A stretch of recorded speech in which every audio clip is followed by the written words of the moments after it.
Köszöntöm a kedves nézőket, vendégem Wagner Gabriella. Köszöntöm a stúdióban. Szia! Mutatkozz be, légy szíves, mivel foglalkozol? Jó, hát én is köszöntöm a kedves nézőket. Hogy én most mivel foglalkozom? Most van egy kis boltom egy faluban, egy szigeten, és azt üzemeltetem, de nem ezért hívtál ide, hanem azért, mert nagyon sokáig tanárként dolgoztam középiskolában, biológia-kémia szakos tanár voltam. 20-21 évet töltöttem a pályán, most pontosan nem is tudom. És hát a környezetvédelemről akarsz kérdezni, ami nekem mindig nagyon-nagyon fontos volt. Talán már gyerekkorom óta, de főiskolán aztán kaptam még egy plusz lökést ez irányba, úgyhogy ezért kellett most jönnöm. Ezért vagy itt, igen. És a tanórákra bevitted ezt a témát? Ugye biológia tanárként azért adódna, gondolom a igazság szerint a tananyagban is benne volt egy-két dolog, főleg a klímaváltozás, csak akkor még úgy hívtuk, hogy globális felmelegedés, de már akkor is volt róla szó, hogy ez nem csak a felmelegedésről szól, hanem egyéb dolgokról is. Hát nézd, igazság szerint egy-két mondat volt, ha jól emlékszem a tananyagba vagy a tankönyvekbe, és hát ki lehetett egészíteni. És hát ki is volt egészítve részemről. De ez szerintem ez olyan, hogy minden, tudod, ez a becsukom a tanterem ajtaját, és akkor ott az történik. Tehát, hogy valószínűleg minden biológia tanár más mennyiséget vitt be az óráira, kinek mi volt fontos. Nekem ez nagyon fontos volt, úgyhogy én nagyon-nagyon sokat beszéltem a gyerekeknek, már 96-ba kezdtem el tanítani, tehát már akkor is. És ami nagyon érdekes, és hát egyben iszonyatosan szomorú is, hogy én azt gondoltam, amikor meghívtál ide, hogy egy kicsit halálra rémültem, ugye már legalább 6 éve nem tanítok, és nem nagyon foglalkoztam a környezetben. Hát a szűkebb környezetemben igen, mert ott nem tudok kibújni a bőrömből, de... Tehát környezetvédő maradtál, igen, csak igen. A globális csak a globális problémákkal, tehát, hogy nem olvastam napi cikkek, igen, hogy nem vagyok naprakész, és akkor gyorsan, amikor szóltál, elkezdtem felkészülni. De megnyugtatlak, itt ez az, ami szerintem azért kicsit kevésbé fog kelleni, egy kicsit szubjektív lesz a beszélgetés. Igen? Én azt gondolom, hogy igen. Tehát én nem véletlenül hívtalak téged. Aha. Tehát itt az lesz a szokás, úgy mondom inkább, mert hogy ez egy induló csatorna, tehát nem sok műsoron vagyunk még túl. Itt az lesz a szokás, hogy nem feltétlenül szakembereket hívunk egy témakörbe, hiszen megtettem volna azt is, hogy abszolút. Erdőmérnököktől kezdve, tehát biztos, sőt, tehát, hogy ismerettségben is van, ismerőse, de itt nem ez lesz a lényeg, itt az lesz a lényeg, hogy olyan embereket hívjunk, akiknek valamilyen módon szívügye valami, vagy úgy jártasak a témában, hogy ők ezzel autonóm módon foglalkoznak, tehát nem feltétlenül a szakmájuk, lehet, hogy kapcsolódik, de igazából ők akartak ezzel foglalkozni, meg nekik a szívügyük ez, és nem pedig azért, mert kell. Értem, szóval nem professzionális. Igen, egyrészt, másrészt pedig ugye te jobban tudsz esetleg már csak a tanármúltadból kifolyólag is beszélni dolgokról, és itt az a lényeg, hogy adjuk át. Tehát az a lényeg, hogy mennyire beszélünk őszintén egy témakörben, nem a mainstream vonulatot szajkózzuk, ugye azt már nagyon sok YouTube csatornán, nagyon sok szakember elmondta maga véleményét, az összes létező YouTube csatornán ugyanazt hallani tőlük, sajnos. Tehát, hogyha megnézzünk most szándékosan nem mondok nevet, szoktam egyébként műsoron kívül neveket emlegetni, mikor megkérdezik, hogy miért pont őt hívtam, vagy ilyesmi. És most szoktam ajánlani, hogy nézd meg az összes YouTube csatornán a nyilatkozatát, visszafelé el tudom mondani, hajszál pontosan a szövegét. Nem azért, mert betanult lenne a szöveggel, meg biztos első alkalommal még őszinte volt, hanem mert mindig ugyanazt kérdezik ugyanott tőle, illetve ugyanabban a témában ugyanazt tudja elmondani, unalmas. Tehát igazából hogy pont ez a szándék, hogy új szempontokat ismerjünk meg. Most például a legutóbb adás, amit még szándékosan nem árulok el, mivel még nem ment le adásba, amit most például fölvettünk ezelőtt egy héttel, ott kifejezetten olyat hívtam, aki nagyon kezdő abban a témában. És olyan elképesztően tudott beszélni a témáról, lelkesen, hogy ott így fel is hívtam a kedves nézők figyelmét rá, hogy na, ezért lett ő hívva. Tehát ez egy nagyon érdekes dolog egyébként, hogy nem gondolná feltétlenül az ember, de ez így van. Úgyhogy én tudom, hogy valaki arról a témáról tud jól beszélni, mert ő neki a szívügye, mert hogy akkor tud valaki jól, akkor őt hívom inkább. mint egy olyan szakember, aki mondjuk napi szinten ezzel akkor meg is nyugodtam. Na, úgyhogy nyugodtan lazítasz most erről, úgyhogy erről szól a történet. Igen? Igen. Na, bocsánat, csak hogy azt akartam mondani, hogy én nagyon féltem ettől, de aztán elkezdtem kicsit utána olvasni, és hát arra jöttem rá, hogy hát az túlzás, hogy nincs változás. Nincs. Tehát, hogy 30 év alatt semmi változás nincs. Ugyanazok a globális problémák, kivéve az ózon probléma, azt nem is értem, tehát az csodák csodájára viszonylag pikpak megoldódott, viszonylag pikpak. Azért elég hosszú éveken keresztül hallottuk ugye az ózon lyukat, és az megoldódott. Tehát, hogy ott össze tudtak fogni a politikusok, és megcsinálták, és most már az épül vissza, és azzal nincs gond. De semmi más változás nincs. Tehát ami 30 éve volt, az most is pont ugyanaz, csak hát ugye nyilván sokkal nagyobb lett a probléma tekintve, hogy nem hagytunk fel akkor a tevékenységekkel, amik ezt okozták. Most is ez van. És mennyire érdekes, hogy már rögtön így az elején még bele se vágtunk komolyabban a témában, már a politikusokat említetted, ugye? Igen. És egyértelműen őket teszed egyrészt felelőssé, másrészt meg mintha rajtuk múlna ez az egész történet. Így van ez teljesen rajtuk múlik? Nehéz kérdés. Én azt gondolom, hogy politikusokon sok minden múlik. Hát ugye az van, hogy igazából azt gondolom, hogy legtöbb minden a pénz. Tehát, hogy itt most megtudunk, tehát, hogy a pénzemberek mozgatják. Én azt gondolom nyilván a politikusoknak nagy részét. De jó, hogy ebben egyetértünk. Kicsit féltem, mi lesz a mondat további része, de így maximálisan egyet tudok érteni. Tehát, hogy a bábok gyakorlatilag ebben a történetben. Nyilván nem mindegyik, tehát, hogy egyrészt nem ismerem az összes politikus, tehát nem tudok így nyilatkozni, de azért nagyon sok. És azért látjuk, hogy egy-egy politikusi döntés mögött nem az van, hogy az embereknek a jövője fontosabb, hanem a pillanatnyi haszonszerzés fontosabb, akkor arra erős gyanakodhatunk, hogy nyilván az van mögötte, hogy a politikus zsebét tömi, vagy meg akar maradni a hatalmában. Persze, érdekek, illetve érdeke vagy nem érdeke azt meglépni. Tehát józanul az ember belegondol, akkor egyik embernek sem érdeke tönkretenni a bolygót, hiszen az ő gyerekei, unokái is ezt fogják örökölni. Csak van, akit ez kevésbé érdekel, van, akit meg jobban talán, nem? Igen. Jó, hát ezzel mégiscsak rákanyarodjunk a környezetvédelem témaköré a politikusokról, és ezért valahol összekössük ezt a két dolgot.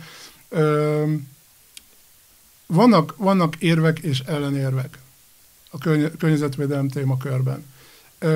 Itt most, ha már említetted, beszéljünk a klímakatasztrófáról, akkor kezdjük ezzel, mert talán ez az egyik legégetőbb talán, vagy talán a laikusok is, akik nem nagyon foglalkoznak környezetvédelemmel, ezt hallják a csapból is folyni. Tehát ez az, amivel mindenki találkozik szerintem. Ez az a témakör. És ugye van egy olyan tábor, aki azt mondja, hogy hát ez katasztrófa, és rámutat, hogy már pedig, és jéghegyek olva, és nagyon gyorsan, nem 100 évek alatt, hanem 50 éven belül vége lesz itt mindennek, vége a világnak, hogyha valamit nem lépünk, de nagyon gyorsan. És akkor van a tudósoknak is egyébként, nem csak a politikusoknak, de jellemzően ugye itt a politikusok érik el az embereket. De a tudósoknak is van egy olyan tábora, akik meg azt mondják, hogy ez egész csak pánikkeltés. Valójában szó nincs semmiféle ilyesmiről, hogy mi okoznánk. Tehát ők nem azt cáfolják, hogy ezek a folyamatok megtörténnek, ez látnivaló. Hát azt már nehéz lenne cáfolni. Igen, tehát ezt nem lehet cáfolni, mert hiszen ezt mindenki elismeri. De ők azt mondják, hogy ez tök normális, tehát a Földnek periódusonként van egy olyan időszaka, amikor ez megtörténik. Akár akarjuk, akár nem, akár a Földön létezünk, akár nem, ha nem lenne ember, akkor is megtörténne.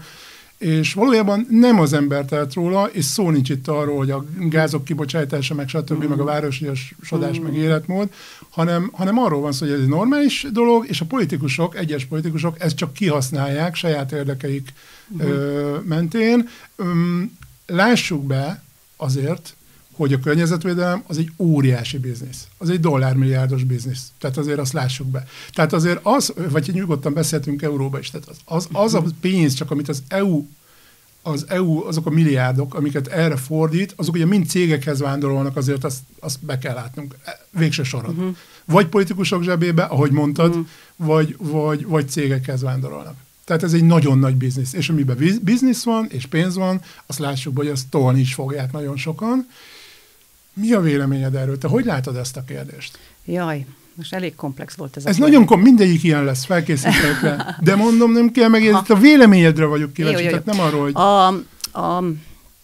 Az előző témakörhöz visszatérve, tehát nekem volt, rengeteg olyan tapasztalatom volt, hogy akár biológusok is egy adott problémáról totál egymásnak ellenkező dolgot állítanak.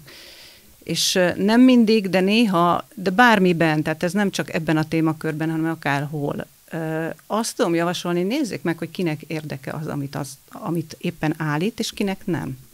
Mert például volt olyan politikus, aki belebukott abba egy környezetvédelmi miniszter, amit állított, és ami mellett kiállt, amilyen ügy mellett kiállt, és én azt gondolom, hogy akkor neki volt igaza. És nem annak, aki azt mondta, hogy hát ez nem is probléma. Tehát ez az egyik. A másik, ugye említetted, hogy igen, voltak tehát a Földünknek a korszakai között rettenetesen nagy széndioxidban is, és a hőmérsékletben is óriási, ezzel összefüggően nyilván változásai voltak. Az utóbbi 10 000 évben, amit holocénnek nevezünk, totál állandó ez a hőmérséklet, és ennek köszönhetjük ezt az egész civilizációt, az összes most élő fajt, amit még nem írtottunk ki, és az egész tulajdonképpen a mi jólétünket is, hogy ez most már egy 10 000 éve körülbelül állandó hőmérséklet van. Lehet számítani, mikor jönnek az évszakok, milyen lesz az évszak, most már ugye ez egyre kevésbé. És akkor is, amikor változott, akkor se 100 év alatt változott, vagy 200 év alatt, hanem 1000 évekről beszélünk, vagy akár 10 000 évekről. Tehát most ez iszonyatosan hirtelen. Tehát aki azt állítja, hogy nincs baj, ott én mindig arra gyanakszom, hogy hát valaki olyantól kapja a pénzét, aki olyan szektorba dolgozik, ami széndioxidot bocsát ki. Nem tudjuk ezt, tehát most gondoljuk el, szinte már az összes szenet meg kőolajat kibányáztuk, elégetjük, ez irgalmatlan mennyiségű, tehát hogy ezt nem lehet, nem gondolhatjuk azt, hogy ennek nincs következménye, hogy ne lenne. Ez nem magyarázható azzal, hogy persze, hát 100 évente változik, és ennyit megy, nem. Ebben biztos vagyok, hogy nem. Akik ezt állítják, azoknak nagy biznisz. És hát, a másik oldalon nem lehet, hogy nekik is nagy biznisz? Mert hogy ott is ugyanolyan kemény érdekek vannak a háttérben, tehát ott is vannak cégek és a többi. Amikor én gyerek voltam, és elkezdődött ez a klíma, már akkor tudták, hogy ebből gond lesz. De még nem voltak látható jelei, de a kutatók, tudósok már tudták, tehát már akkor mondták.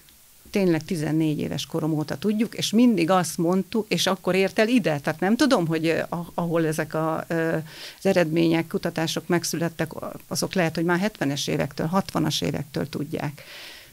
És azóta beigazolódott, amit ők mondtak 60-ban. Tehát, hogy ezt én nem tudom, tehát én nem is tudom, hogy ezt hogy lehet vitatni.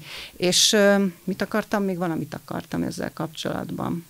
Mindegy, hát az érdekekről beszéltünk. Az érdekek, ja igen, hogyha belegondolsz, ugye arra állt be az ipar, hogy széndioxidot bocsájtunk ki. Tehát égetjük a széntartalmú tüzelőanyagokat, ilyen a szén, a kőolaj, a földgáz, stb. Erre álltunk be. Ebből van elektromos energiánk, mindenünk ebből van. Itt iszonyatosan nagy vállalatok jöttek létre, ezeket mindenki tudja, akik ebből nagyon jól profitálnak. Miért lenne érdeke az EU-nak, hogy mondjam, rengeteg sok pénzt adni olyanoknak, akik ezt próbálják megváltoztatni. Az nagyon sok pénzbe kerül, hogy erről az energiaszektorról átálljunk egy másikra. Hát megmondom neked, azért, mert ugyanilyen nagy cégek foglalkoznak mondjuk a napelemgyártással, az elektromos autókkal, a szélturbinák, ugye jól mondom, szélturbinák gyártásával iszonyatos nagy igen, de ezeknek hát most már, mert most nagy biznisz. Igen, de eddig nem volt. Félre ne érts, én most a közvéleményt próbálom. Aha, értelek. Nem értelek félre, de miért lenne érdeke egy beállt, megcsinált infrastruktúrát, meg mindent, bárkinek megváltoztatni, amikor ott már nagy vállalatok vannak, telepénzzel, hatalommal, ennek neki menni. Hogyha nincsen semmi értelme. Azért, mert nem jön már akkor a profit belőle. Tehát például az atomenergiára való tehát most azért egy nagyon komoly változást élünk gazdasági téren, azt azért látni kell. Ezt mondom. Tehát itt most nagyon sok mindenről át kell állni, azt tisztán látják, illetve földrajzilag is terjeszkedni kell. De miért kéne átállni, ha nem lenne semmi gond? De gond van, de nem a környezetvédelem terén. A környezetvédelem az nem gondolom, hogy a pénzembereket érdekli, mint csak a pénz, a gazdaság. És a gazdasági téren óriási gond van. Aki most nem terjeszkedik, az bezáratja a kapukat, bármekkora nagy cég. Tehát, mert ami eddig működött, az nem működik. De miért nem működik? Tehát ha téged nem zavar az, hogy széndioxidot bocsájtasz ki? Betelt a piac. Tehát itt arról van szó, hogy betelt a piac. Ezt most nehéz ezt így elmondani. Hát nem vagyunk gazdasági szakemberek. Nézd meg, hogy például okáért mi történik a mobiltelefonpiacon. És ugye iszonyatos mennyiségű szemetet termelnek a mobilgyártó cégek. Tehát egyszerűen már nem lehet mobilt eladni. Tehát itt ugye itt a gazdaság arról szól, hogy ugye nagyon hamar tönkre menjen a készülék, és akkor stb. De ugye itt az a helyzet, hogy minél nagyobb profitot akartak belőle kivenni, annál tartósabb készülékeket kénytelenek voltak gyártani, és most már nagyon kevesen, most már csak a sznobok vesznek vadonatúj mobilt, mert a többiek remekül el vannak a többi mobil, remekül el vannak évekig egy mobiltelefonnal, nem fognak vásárolni másikat, sőt a használt piac fellendülése, erről több cikket is olvastam, hogy ezzel a túlárazással a mobil kereskedők és gyártók sajnos vagy nem sajnos azt érték el, hogy a használt készülékek felé mennek el a vásárlók, és nem fogják megvenni az új készülékeket, és most nekik is új dolgokba kell gondolkodni. És a piac összes szereplőjénél ugyanez a helyzet. Értelek. Hát Tehát gazdasági téren is van itt érdek. Gazdasági téren, igen. Tehát én azt gondolom, hogy az utóbbi éveknek ez most ez megint nem igazából a környezetvédelem. Csak hogy befejezem, hogy érthető legyen, mert sajnos így nem érthető, amit mondtam, elnézést, csak most kapcsoltam, hogy miért mondtam. Azért mondtam ezt, mert a környezetvédelem az egy nagyon jó hívószó erre, hogy na, akkor most errefelé el lehet menni, és akkor, mint autógyártó, akkor... És akkor azt mondod, hogy akkor az a sok, hát sajnos nem elég, de az a sok környezetet, például én, környezetvédő, elkezdene rögtön hogy mondjam, mondjuk elektromos autót vásárolni, mert mert nincs annyi pénze. De, ott kezdődik. De mondjuk, ha lenne annyi pénzem. Vagy már az infrastruktúra meg lenne hozzá, stb., akkor nyilván kötelező lesz átállni. Sőt, hát az EU-ban már tudjuk, 2035-től, vagy 35-től gyakorlatilag már nem hozhatnak forgalomba egyáltalán dízelautókat például. Tehát előbb-utóbb kötelező lesz átállni. És ugye ott van a másik oldalról pedig az, hogy ugye nagyon sokan nem tudják azt, a környezetvédőknek is nagyon nagy része nem tudja, vagy nem hajlandó vele foglalkozni. Mondom, én most a köznek az érveit mondom. Értem. Ezekkel találkozok napi szinten. Értem. Hogy a környezetvédőknek nagyon nagy hányada nem veszi figyelembe az, hogy például egy szélturbinának milyen iszonyatos környezetkárosító hatása van, egészen azért, mert fogják, és a sugárzó szenet belőle, ugye ebben ilyen grafit alapú a dinamója, nem tudom pontosan ezeket, hogy hívják, mind az áramfejlesztő része, ahol ez mindegy a mozgás energiát átalakítja elektromos energiával, az ilyen grafit alapú, és az konkrétan sugároz, amikor elhasználódik egy ilyen szélturbina, és én magam láttam azokat a telepeket, több kilométer hosszan ment az autó, és mondta, hogy ha jobbra néznek, ez itt mindaz, és akkor több kilométer hosszan még mindig nem volt vége, még mindig percekig ment az autó, nagy sebességes, még mindig nem volt vége. Na, hát ezeket olyan konkrétan Afrikába lerakják a fenébe, hogy nehogy EU-ban ez, tehát ugye EU-ban, tehát hogy mondjam, a rátát ez befolyásolná, hogy akkor termeltünk ennyi zöld energiát, ugyanakkor ennyit megszennyeztük a környezetet sugárzó anyaggal. Nem, ezt elviszik mondjuk Afrikából, nem számít. Ahol nincs ilyen ráta, ahol nem kell vele foglalkozni. Így az EU-nak a rátáját gyönyörűen csökkentettük vele, és tök happy vagyunk, minden oké. Ugyanakkor annyi történt, hogy lehetséges, hogy ugyanannyira, vagy még jobban károsítottuk englobál a környezetünket, csak jól mutat papíron, és tök jól lehet rá eurómilliárdokat elherdálni. Hát én ezt nem hívom környezetvédelemnek. De ugyanez van az akkumulátorral. Ugyanez van az akkumulátorokkal, ott is ugyanez, hogy arra senki nem gondol be, hogy annak mennyi a környezetszennyező hatása, mert tök jó, mert elektromos és kész. És itt megáll általában mindenki, a laikus is. Itt megáll. És akkor, de nem csak azokkal. Tehát hát az elektromos autó az azért jó, mert a városban nem fulladsz meg a füsttől. Pontosan. Tehát attól még azt az energiát elő kell állítani. És annak is van környezetszennyező hatása, de ott meg szokott állni a történet. Azokat az használt aksikat, így van. Igen, Zsolt, de én azt gondolom, hogy mi most itt elvekről tudunk, tehát hogy ezek nagyon jó elveknek a nagyon-nagyon-nagyon rossz megvalósítása, ami viszont szakemberek, tehát egyikünk sem mérnök, sem gazdasági szakember, tehát hogy ezeket a mérnököknek kellene úgy megcsinálni, egyrészt, hogy ne legyen szemét belőle, az nagyon fontos lenne, mert ugye fuldoklunk attól, ne halljanak ki a gorillák, a lítium, meg a nem tudom én mit, tehát hogy ezeket mindenkig figyelembe kéne venni. Tehát az, hogy a környezetvédelem, de akkor most már kezdem érteni, hogy mit mondasz. Környezetvédelem címszó alatt igazából nem környezetvédő pénzemberek próbálnak naív környezetvédő emberek döntéseinek, azt gondolom, hogy az EU azért ad pénzt zöld energiának a fejlesztésére, mert azt szeretné, hogy az zöld energia legyen, és ne csak kívülről legyen zöldre festve, hanem igaziból zöld legyen. De hát nyilván ott is olyan emberek döntenek, politikusok, akik a műszaki dolgokhoz nem értenek. Tehát lehet, hogy ők nem tudják, hogy ez itt sugárzik, és azt sem tudják, hogy Afrikában van, mert érted? Tehát, hogy én a jó szándékot érzem, és hát sajnos nagyon sokszor az van, hogy nem mennek utána. És nem az van, hogy jaj, mit mondjak, az Avatar című film totál erről szól. És ott is van egy ember, aki csinálja a dolgát, és nem néznek utána, hogy milyen áron csinálja a dolgát, mert ő nekik tényleg az kell, hogy legyen haszon. De lehet, hogy ott az emberek között is, akiknek haszon kell, van olyan, aki ezt nem akarná, de nem látja, nem megy utána, messze van Afrika, nem utazunk oda. Ezek benne vannak, sajnos ez nagyon-nagyon rossz. Tehát én ezekről most nem tudok mást mondani, mert nem tudom, tehát most szembesültem ezzel a problémával, ahogy te mondtad, de ha ezekre ad az EU, ezenek a műsornak a lényege, ez a beszélgetéseknek a lényege, hogy olyan dolgokat tudjunk meg, amiket nem feltétlenül tud mindenki. Az borzasztó. Ez borzasztó.